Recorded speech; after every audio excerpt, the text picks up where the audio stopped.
ऐसा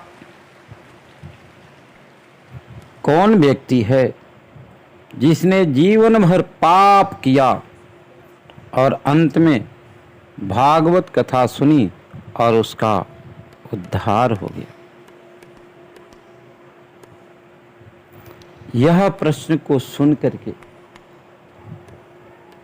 शौनक आदि ऋषियों ने सूत जी महाराज से प्रश्न करते हैं, महाराज आप बताइए कौन व्यक्ति है जिसने जीवन भर पाप किया और अंत में जो है भगवान की कथा को सुना और उद्धार हो गया? सूत जी महाराज गदगद हो गए, बोले हाँ, एक व्यक्ति है जिसका नाम आत्मदेव है। तुंगभद्रा नदी के तट पर आत्मदेव जी महाराज है तो ब्राह्मण, योगनिष्ठ है, तपोनिष्ठ है, सब कुछ है, लेकिन सब कुछ रहते हुए भी घर में अगर गृहस्थ जीवन से जुड़े हुए हैं तो एक संतान नहीं है तो वह गृहस्थ जीवन जो है शमशान के बराबर होता है। आत्मदेव जी महाराज तुंगभद्रा नदी के तट पर विराजमान है। तो तुंगभद्रा क्या है? ये मानव की काया ही तुंगभद्रा है। भद्रा यानी कल्याण करने वाली, तुंग माने अधिक, कल्याण करने वाली मानव, उसी का नाम तुंगभद्रा है। जीवों की सेवा करना, जीवों के सानिध्य में रहना, जीवों के हर दुख को सुन करके उसके प्रति सहानुभूति हो जाना और उसके दुख को दूर करने के लिए उसके पीछे पड़ जाना ही तुंगभद्रा है। आत्मदेव जी कौन है? तो कहते जो अपने आत्मा को परमात्मा का दर्शन करता है, यानी अपनी आत्मा में परमात्मा का दर्शन करे, वही जो है आत्मदेव हैं।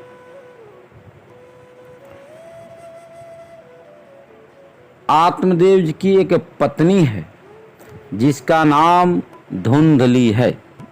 धुंधली यानी उल्टी खोपड़ी। धुंधली का अर्थ होता है गुस्सा करना, कुतर्क करने वाली जो बुद्धि है वह धुंधली है। धुंधली बुद्धि है और बुद्धि का विवाह यानी धुंधली का विवाह आत्मदेव के साथ संपन्न होता है। यानी बुद्धि का विवाह आत्मा के साथ संपन्न होता है। आत्मा में और आत्मा और बुद्धि से जब विवाह होता है तो उसे एक पुत्र की प्राप्ति होता है जिसका नाम विवेक रखा गया।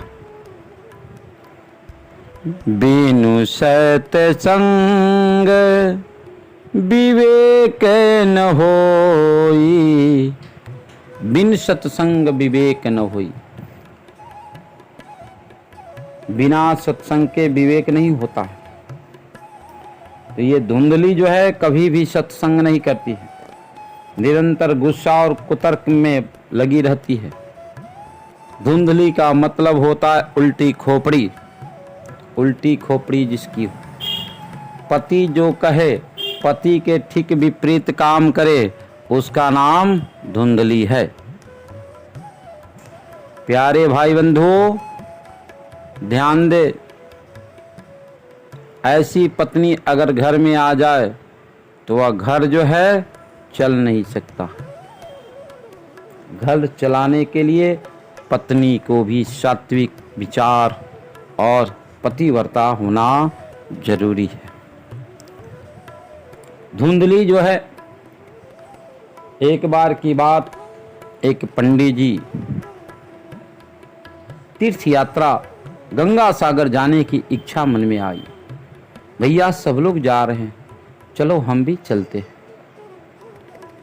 मन में भाव आया, सोचे कि चलो पत्नी को लेकर के चलते हैं। गृहस्थ जीवन वही होता है जहाँ पति पत्नी दोनों का विचार एक जैसा बन जाए, तो वह जो जीवन जो होता है परम पवित्र और सुंदर होता है। और जहाँ पति पत्नी दोनों में वैमनस्य 36 का आंकड़ा होता है, नित्य प्रतिदिन कलह होता है, नित्य प्रतिदिन झगड़ा होता है, तो कहते हैं उस घर में कलयुग का वास होता है। और उस घर में लक्ष्मी कोसों दूर भाग जाती है। वहाँ से लक्ष्मी जो है कोसों दूर निकल जाती है। यह जो है धुंधली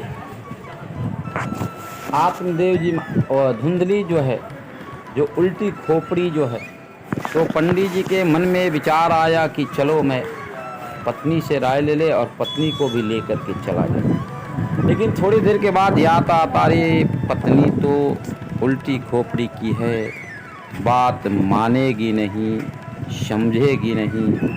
और ऐसे विचार करके उन्होंने जो है गए तो सही, लेकिन बात को पलट कर के रखते हैं। बोले देवी मेरा विचार है हम लोग गंगा स्नान नहीं करनी चाहिए। देख रहे सब लोग जा रहा, लेकिन मेरा विचार नहीं है कि गंगा स्नान चला जाए। धुंधली ने कही वाह, सब लोग जाएंगे तो हम लोग क्यों नहीं चलेंगे, चलिए। पंडित जी तो चाहते थे कि जब इसकी उल्टा स्वभाव है, धुंधली जाने को तैयार हो जाती है।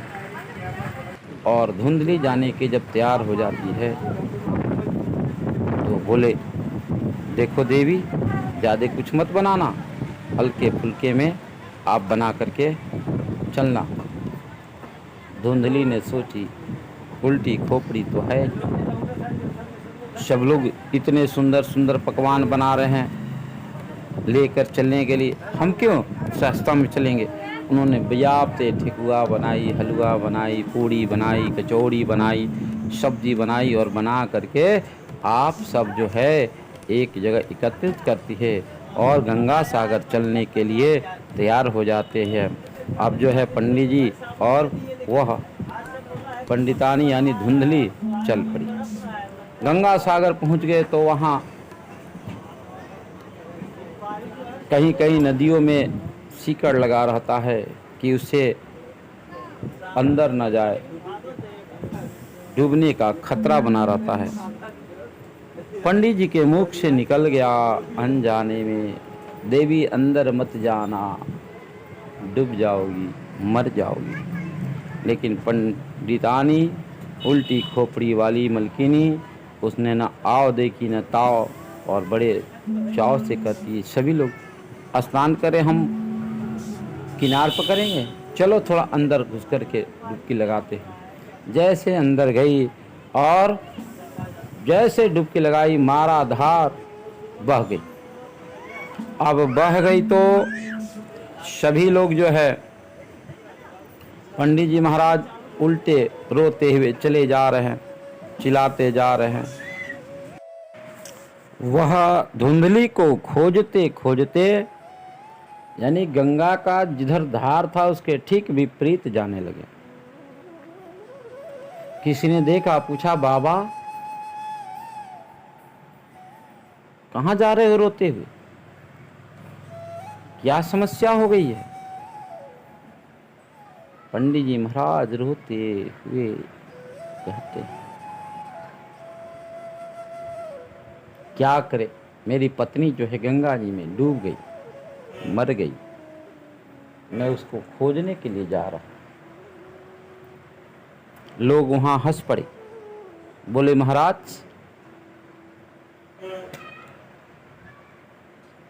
गंगा की धार की तरफ अगर जाते हैं तो कहीं हो सकता है आपकी पत्नी की लाश मिल जाए, लेकिन आप उल्टे क्यों जा रहे? पंडित जी रोते हुए कहे, क्या कहे, वह उल्टी खोपड़ी की थी, उल्टी ही गई होगी। यही संसार। तो धुंधली जो है, जो पति के विपरीत काम करे, जो पति के अनादर करे, जो पति की सेवा न करे और पति से ही सेवा कराए, तो समझ लेना वही धुंधली है। अगर आपके भी घर में ऐसी पत्नी है तो समझना वह धुंधली ही है। इसलिए धुंधली जो है वह उस धुंधली का विवाह आत्मदेव के साथ संपन्न होता है, यानी बुद्धि का विवाह जो है आत्मा के साथ संपन्न होता है, जिसे एक विवेक नाम का पुत्र जन्म लेता है। और भगवान की कृपा नहीं होगा तो कभी जीवन में सत्संग नहीं हो सकता। बिन सत्संग विवेक न होई। आत्मदेव जी महाराज के कोई संतान नहीं। बुढ़ापा आ गया, बाल सफेद होने लगा,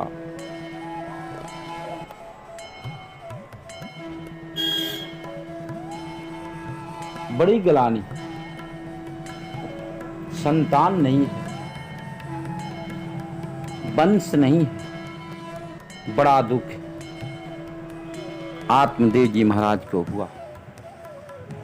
आत्मदेव जी महाराज ज्ञानी है, ब्राह्मण है, लेकिन जिस वृक्ष को लेकर के घर में लगा देते वह वृक्ष सूख जाता। जिस बच्चिया को अपने हाथ से खूंटा पर बांध देते, छू देते, वह बच्चिया बांझ हो जाती। आत्मदेव जी महाराज को बड़ा गलानी। तुलसी लगाते, तुलसी सूख जाती, बड़ा कष्ट। विचार करने लगे, करे तो क्या करे। चलो ऐसी स्थिति में क्या किया जाए। प्राण को त्याग देने की विचार मन में आया। प्यारे भाई बंधु, कभी भी प्राण को त्याग करने के विचार मन में मत लाना। कितनी भी गलानी हो जाए, कितनी भी कष्ट हो जाए, फिर भी ये सोचना कि मेरे प्रारब्ध है, मेरे कर्मों की दंड है।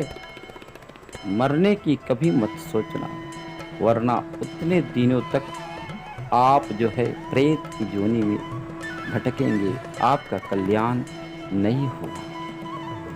आत्मदेव जी महाराज के अंदर गलानी आई। क्या करे, चौथा पन बीत गया, कोई संतान नहीं हुआ। उन्होंने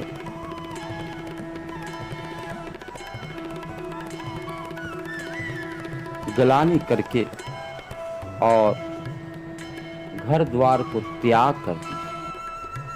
जिसके घर में संतान ही नहीं तो फिर ऐसी जिंदगी जी कर के क्या करेंगे। उन्होंने मन में गलानी करते हुए घर द्वार सब को त्याग कर दिए और त्याग करके जंगल की ओर चल पड़े।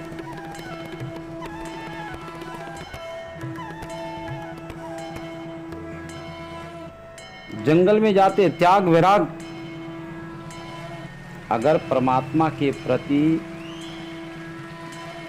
संसार से वैराग होकर परमात्मा के प्रति प्रेम हो जाए, भले ही अंतिम समय में हो, फिर भी जीवन धन्य हो जाता है। भगवान कहते हैं, मेरे सानिध्य में जब आते हो सब कुछ त्याग करके आओ, मैं तुझे अपना लूंगा, क्योंकि तुम मेरे हो।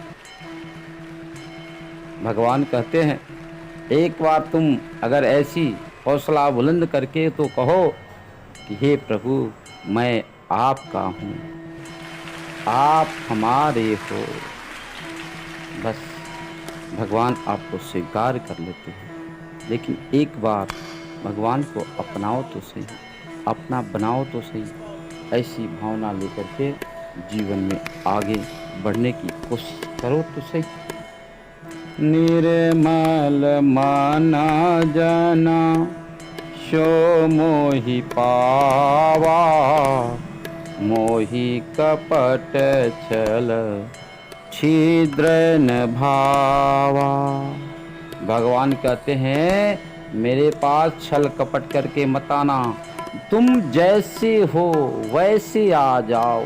बस आ तो जाओ, मैं तुम्हारा उद्धार कर दूंगा, मैं तुम्हारा उद्धार कर दूंगा।